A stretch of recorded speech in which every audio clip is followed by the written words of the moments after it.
I'm going to share a little bit of a study. I haven't been able to do it in quite some time, so I'm very excited to share with you something that the Lord has given me. Jesus is coming soon. There are things that are happening all over the world, and it's even happening within the midst of our families.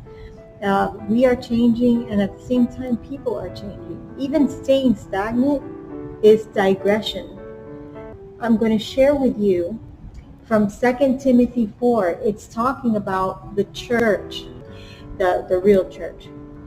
It says to preach the word, be instant in season. So when the right time comes, God will put the words in our mouth. Be instant in season, out of season, reprove, rebuke, exhort with all long-suffering and doctrine.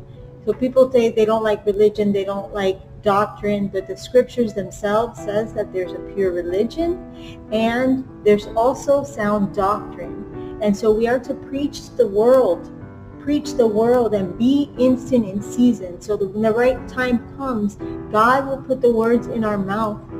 We don't have to think about what to say. When it's written in our hearts, whatever the person needs for that moment, God will bring it to them through you and through me. It continues and says, for the time will come when they will not endure sound doctrine. So you're preaching and teaching them sound doctrine, but there's going to be a time where they will not endure sound doctrine. So do it now while we still can, because there's going to be a time where people are just going to be sealed, like completely blinded in whatever it is that's stopping us from seeing Christ. It says, but after their own lusts shall they heap unto themselves teachers having itching ears. People want to look for teachers, not realizing that Christ himself teaches us, and he uses each other. But we want man. We want to follow man. Mankind wants someone to admire. We don't have, Christ is not enough. Where's the freedom in that? And they shall turn their ears from the truth and shall be turned unto fables, because they want to follow man. But watch thou all in things. Sorry, King James Version sometimes. But watch thou in all things. Endure affliction. Endure afflictions. Do the work of an evangelist. Make full proof of thy ministry.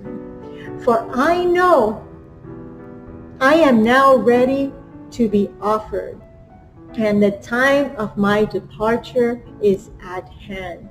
So this is speaking about the church, about the people, the church, about you and myself. There's a time to speak, there's a time to teach, and there's a time to listen, and there's a time to learn. So whichever one you're in, take heed and teach what you know. And what you don't know, make sure you know it before you share. With the truths that we share, we have to make sure it's truth, because it's called, the scriptures talk about it as settling into truth. You know, when something doesn't click the first time and it sounds right, but you're not sure, then you come back again and check it out, and then it sounds even better, and then all of a sudden you're like, aha! Even though you heard it so many times, the last time solidified it. When I say solidify, it means, like, you know, when concrete is molding. I mean, you know, you're putting the concrete, the water, it's not solidifying yet, it's getting there, and all of a sudden it's concrete, like an evidence that you cannot change.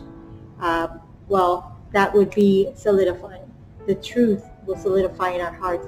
Not that it'll make your heart hard, harden not your hearts, but that's a good teaching for us to have. Preach the word, instant, in season, out of season, reprove, rebuke. There's a difference between rebuking and reproving. I'm okay with reproving. I have a difficult time rebuking people, but I do reprove. Exhort, all long-suffering and doctrine, for the time will come when they will not endure. So do it now, because the time is going to come when they will not endure, but after their own lusts. I'm reading this again to make sure we grasp it. Shall they heap to themselves teachers? They'll grab teachers to themselves, having itching ears, and they shall turn away their ears from the truth and shall be turned unto fables. But watch thou in all things, not some, all things, endure affliction. It doesn't mean go out of your way to receive affliction. There is a difference. The afflictions are part of our trials. Do the work of an evangelist, make full proof of thy ministry. That means make sure you're correct in what you're sharing and what you're receiving. God will tell you in your heart. That's where relationship comes in. You don't know about a person by reading about them. You also know about a person by getting to know them. So Christ gives us a book, but he gives us himself. For I am now ready to be offered, and the time of my departure is at hand. Praise the Lord. That's from 2 Timothy 4. I decided I wasn't sure if I was going to read that or give an actual full long study, but I saw that there and I thought it was very important to share. So God bless you all. Stay strong, stay focused, surpass the distractions that veer us away from the Lord, and God bless you. And thank you for all you do.